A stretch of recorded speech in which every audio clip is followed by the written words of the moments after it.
Ինչով Հայաստանի Հանրապետության ազգային ժողովը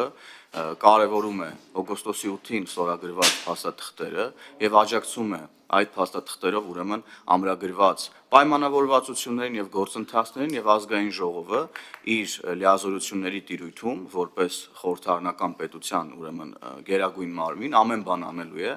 որպեսի խաղաղության գործընթացը հաջողությամբ պսակվի։ Ես նաև պետք է այստեղ չեմ կարող չառանձնացնել, որ երեկվա այդ հայտարարության թե քննարկմանը, թե քվեարկությանը չի մասնակցել խորհրդարանական ընդդիմությունը,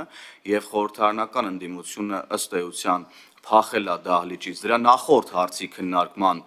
եւ քվեարկության պահին, իսկ նախորդ հարցը հիշեցնեմ կիբերանվտանգության մասին մայր օրենքն էր, որը ուղիղ կապ ունի Հայաստանի Հանրապետության պաշտպանության հետ, ուղիղ կապ ունի